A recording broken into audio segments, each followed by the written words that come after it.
बोलती पुस्तके. ज्यांना वाचनाचा नाद त्यांना बोलती पुस्तके घाली साद. आमचं चॅनल सबस्क्राईब करा आणि सबस्क्राईब करायला इतरांनाही सांगा.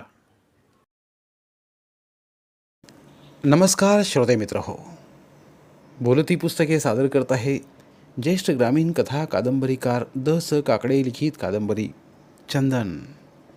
प्रकरण 21.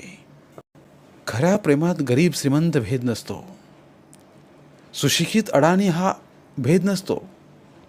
तिथे असते हृदयाची भाषा. एकाच्या पायात काटा रुतला तर दुसऱ्याच्या डोळ्यात पाणी येतं. तसेच सुचित्रा आणि आपण, तिच्याविषयी आपण लहान तोंडी मोठा घास घेतो असं म्हणता येणार नाही. तिनं आपल्याला तसं सुनावलं असतं तर तसं म्हणता आलं असतं. आपल्या मनात असूनही आपण मर्यादेनं वागलो. सुचित्रानंच पुढाकार घेतला. चंदन गप्प बसला पाहून आईसाहेबांनी म्हटलं, चंदन, कसला विचार करतोस? विचार नाही, कसलाच नाही. तरी आता काय नाही. सुचित्राविषयी पुढे केव्हा तरी सांगता येईल या विचाराने तो बोलला. चंदन, घे चहा. तुम्ही पण घ्या. सोनरावाने यशवंतीला हाक घातली. तिला आणखी चहा आणायला सांगितला. तिने चहा आणल्यावर आईसाहेब सोनरावानी चहा घेतला. चंदन, आज तुझ्याशी महत्त्वाचं बोलायचं आहे. आईसाहेब, बोला. चंदन मन मोकळं बोलला. वैजयंतीचे मला तुझ्या आबासाहेबांनी सांगितले. डोकं फुटायला लागलं, जीवाला आच लागली. वैजयंतीवर लय भरोसा होता, पर कार्टी मेली आपल्याला. लग्नाआधी पोरपाजा निघाली. आईसाहेबांच्या शब्दात वैजयंतीविषयीचा विकार प्रकट होत होता. चंदन, तो विजय म्हणे फार वस्ताद भेटलाय. त्यानं 1,00,000 रुपये नेलं. तिकडं पुण्याला राहतोय. वैजयंती तिकडं त्याच्या दराजली. कोर्टात लगीन केलं म्हण. आईसाहेब, झाली गोष्ट होऊन गेली. ती आता कोण रोखणार? तवाच म्हणते, आता आहे ती स्टेट नीट सांभाळायला पाहिजे. कोल्ह्या कुत्र्यांची धनवायानं ग. चंदन, सोनरावाने गळा साफ केला. बोला आबासाहेब. आईसाहेबांचं म्हणणं आहे की. काय म्हणणं आहे आईसाहेबांचं? चंदन, तू आमच्या यशवंतीशी लगीन करावंस. लोकांच्या घरात लग्न होऊन पोर जातं. माझ्या घरात तरुण पोरगा येईल. या सर्व इस्टेटीचा मालक होईल. त्या वैजयंतीला आता इथली फुटकी कवडी बी मिळणार नाही. चंदन, आईसाहेब म्हणते तेच मी बी म्हणतोय. तू आमचा घर जावई होवास. तू समंजस आहेस. तू आमचा झाल्यावर आमचे म्हातारपण सुखात जाईल. तू पोरासारखं आमचं सारं करतोस. इथून पुढेही तू समजा करावंस.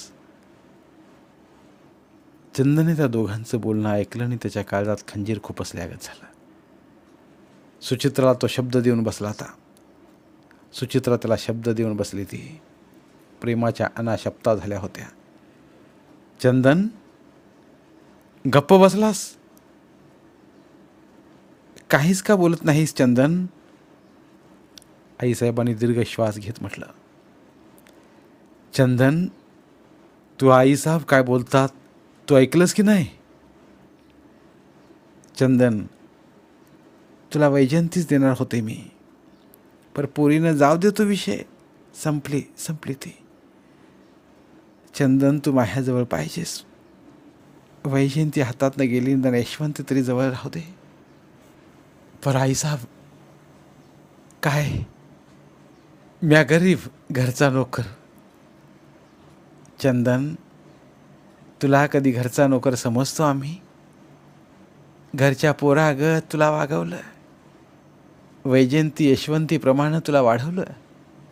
तू मुलीसोबत खेळायचास तेव्हाच मनात यायचं ह्याला वैजयंती द्यायची. घर जावई करायचं.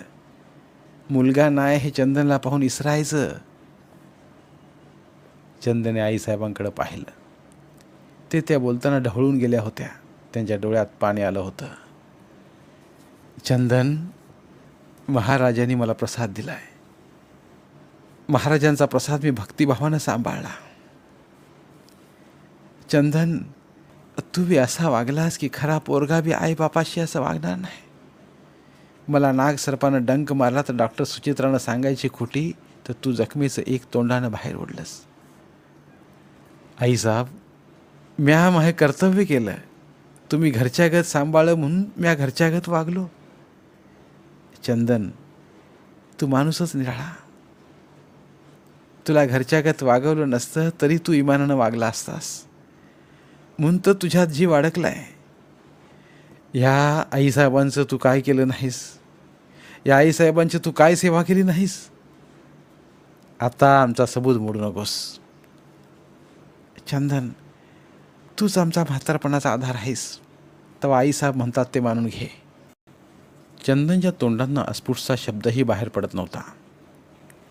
अंग बहिरावल्यागत त्याला झालं होतं.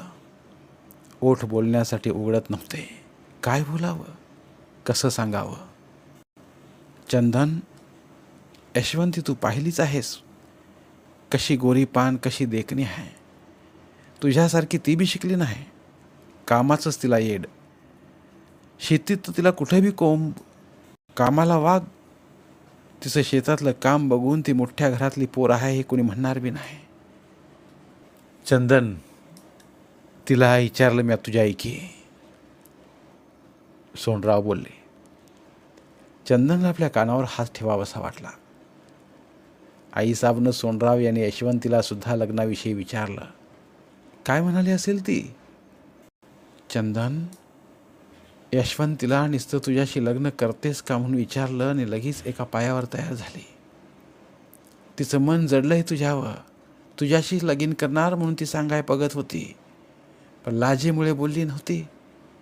आता बघ तिला, सोनचाफ्याच्या झाडागत नुसती फुलली या. आईसाहेबांनी यशवंतीचं मन सांगितलं.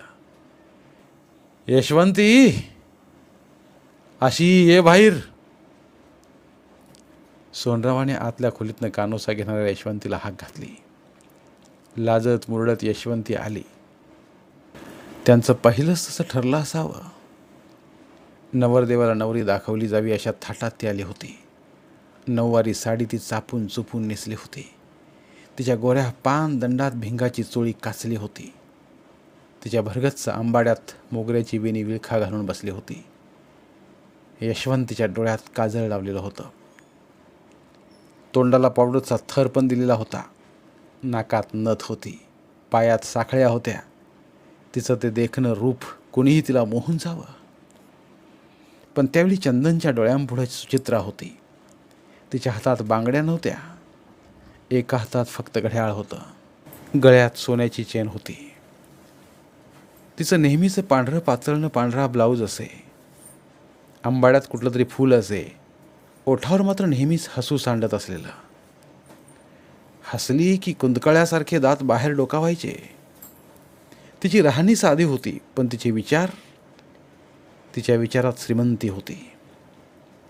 साध्या भोळ्या चंदनचं श्रीमंत मन तिनं ओळखलं होतं. त्याचा महान आत्मा तिला हवा होता. त्याच्या त्या आत्म्यानंच तिला मोह घातला होता. त्यात त्याचं ते भुरळ घालणारं तर्णबांड कसदार शरीर. चंदन, पाहिलीस यशवंती. चंदनने यशवंतीकडे पाहिलं. ती अवघडून उभी होती. रोजची यशवंती आणि आजची यशवंती किती फरक होता. तिनं डोक्यावरून पदर घेतला होता. पदरा अडवून ती चंदनकडे पाहत होती. यशवंतीला नाव ठेवावं असं कोणतंच वैगुण्य तिच्यात नव्हतं. तिला शिक्षण नव्हतं, पण चंदन तरी कुठे शिकलेला होता. चंदन, यशवंती तुला लायक आहे. तू बी शिकला नाहीस यशवंती बी. तेव्हा ती तुला डोई जड होणार नाही. आईसाहेब बोलल्या. चंदनच्या पायापासून तो डोक्यापर्यंत वीज लहरत गेली. यशवंती आपल्याला लायक. ती शिकलेली नाही. आपण पण शिकलेलो नाही. याउलट सुचित्रा. पण त्याचं दुसरं मन त्याला खदाखदा हसलं. सुचित्रानं तुझ्या शिक्षणाचा चुकून तरी विषय काढला का? तिला फक्त हवा चंदन, जसा आहे तसा. त्याच्या गुणदोषांसकट चंदन हवा आहे. चंदन, तू नाराज दिसतोस. मी नाराज? कुठे नाराज? चंदनचं मन अस्थिर झालं होतं. आईसाब, सोनराव यांच्या पुढे तो उभा होता. त्याच्या सर्वांगालाच कंप फुटला होता. तो त्यांची नजर टाळत होता. यशवंती चंदनची नजर शोधत होती, पण ती तिला सापडत नव्हती. चंदन तिला हरवलेला वाटत होता. चंदन, तू बोलणार नाहीस? कारण तरुण पोरं लग्नाच्या गोष्टीत लाजतात, बोलत नाहीत. पर मनातलं त्यांच्या लग्नाचं असतं. त्यांच्या लग्नाचं मोठ्या माणसानंच मनावर घ्यायचं. तेव्हा आम्ही दोघांनी ते मनावर घेतलंय. गावच्या जोशी काकांकडे मुहूर्तही पाहिलाय. दोघांच्या पत्रिका जुळत्यात. पुढच्या आठवड्यात लग्नाचं पाहिजे. आबासाहेब, बोल चंदन. पर यशवंती धाकटी, वैजयंती थोरली, तुला काय म्हणायचंय? वैजयंतीच्या आधी लगीन बरोबर दिसत नाही यशवंतीचं. गाव नाव ठेवील. त्यात काय गाव नाव ठेवणार? वैजयंती काली शिकतीया, समद्यानं माहिती आहे, म्हणून तिचं लगीन मागं ठेवलंय असंच जो तू समजतोय. आणि तीच फायद्याचं आहे. वैजयंतीची खरी गोष्ट आपल्यालाच माहीत आहे. वैजयंतीला लग्नाला बोलवायचं आबासाहेब? ती पिढा कशाला? एक तर तिचे दिस बी भरत आले असतील. तिचं पोट लग्नात कोणी बघितलं तर गाव काय म्हणील. तेव्हा वैजयंतीला बोलवायचं नाही. आणि विजयराव, त्याला बी बोलवायचं नाही, आईसाहेब बोलल्या. चंदनला लग्न टाळायचं बघायचं होतं, पण त्याला तसं नाकारणं जमत नव्हतं. ज्यांनी आत्तापर्यंत सांभाळ केला त्या माणसानं दुखवायचं म्हणजे? चंदन, तुझ्या हाती यशवंती सोपवली की मी मराया मोकळी झाले. काय? चंदन, तुझा हात इकडे दे. महा हात?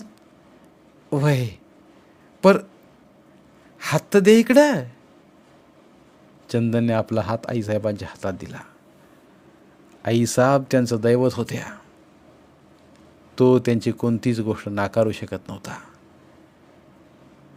चंदन, ह्या तुझ्या हातानं मला मी मेल्यावर पाणी पाजायचं. ह्याच हातानं आबासाहेबांना पाणी पाजायचं.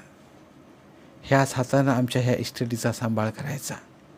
ही इस्टेट वाढवायची. चंदन उभा होता. आईसाहेबांच्या हातात त्याचा हात होता. चंदन, तेव्हा हा हात वचनासाठी माझ्या हातात दिलास तू. यशवंतीशी लगीन झाले असंच मी समजते. फक्त जगरूढीप्रमाणे ते होऊ दे. चंदनच्या घशात खरखर झाली. गळा भरून आला. अनाथासारखा तो त्या बंगल्यात वाढला. त्या दोघापुढं त्याला स्वतःचं कधीच मत नव्हतं. चंदन, आम्हाला माहीत आहे तुला यशवंती पसंत नाही. यशवंती, आत जा आणि तो पेढ्याचं ताट आण. यशवंती आत गेली. तिची 9 वारीची पट्टी नागिनी गत सळसळली. येताना तिनं पेढ्यांचं ताट आणलं. त्या ताटातनं आईसाहेबांनी एक अख्खा वेलापुरी पेढा काढला, हातात घेतला. म्हणाल्या, चंदन, तोंड उघड, आकर. चंदनला आडेवेडे घेता आले नाहीत. त्यानं तोंड आ केलं. त्या तोंडात आईसाहेबांनी पेढा घातला. मग त्याच्या मस्तकावरून हात फिरवत आईसाहेब बोलल्या, मला वाटलं चंदन तू महा ऐकणार. माझ्या शब्दांच्या पुढं नाहीस. चंदनच्या तोंडातला तो गोड पेढा त्याच्या तोंडात फिरला. तो त्याला कडू कडू लागला. त्याच्या डोळ्यांपुढं सुचित्रा उभी होती. तिला तो आता काय उत्तर देणार होता? चंदन, यशवंतीच्या हातात पेढा दे, सोनराव मिश्किल आवाजात बोलले. तुमचं आपलं काहीतरीच, आईसाहेब खोट्या आविर्भावात बोलल्या. यशवंती, घे तो पेढा. मन घट्ट करून चंदनने यशवंतीच्या हातात पेढा दिला. तो पेढा देताना त्याच्या हाताचा जीवच गेला होता. यशवंतीने त्याच्या हातातला पेढा घेताना जाणून बुजून त्याच्या हाताला स्पर्श केला. त्याच्या त्या स्पर्शानं ती फारच रोमांचित झाली. चंदनकडे ती कितीतरी दिवस प्रेमभरानं पाहत होती, पण तो कधीच तिच्याकडे ढुंकून पाहत नव्हता. आता तो लग्नबंधनाने कायमचा लाभणार होता. चंदन आपणाला पती म्हणून मिळतोय ह्या खुशीत यशवंतीनं चंदन दिला पेढा तोंडात घातला. तिला तो पेढा आहे त्यापेक्षा कितीतरी गोड लागला. धन्यवाद. उर्वरित कादंबरी पुढील भागात. धन्यवाद. प्रिय श्रोते मित्र हो, आपल्यासाठी एक आवाहन. आमच्या चॅनलच्या प्लेलिस्ट विभागात तुमच्यासाठी शेकडो कादंबऱ्यांचे ऑडिओ बुक्स उपलब्ध आहेत. तिथे प्रत्येक कादंबरीचे सर्व भाग एकत्रित मिळतील. त्यामुळे सध्या सुरू असलेल्या क्रमशः कादंबरीच्या पुढील भागासाठी वाट पाहण्याची गरज नाही. तुमच्या वेळेनुसार तुम्ही संपूर्ण कादंबरी सलगपणे ऐकू शकतात आणि साहित्याचा आस्वाद घेऊ शकता. कृपया आमच्या चॅनलच्या होमपेजवर जाऊन प्लेलिस्ट चेक करा आणि तुमची आवडती कादंबरी निवडा. धन्यवाद.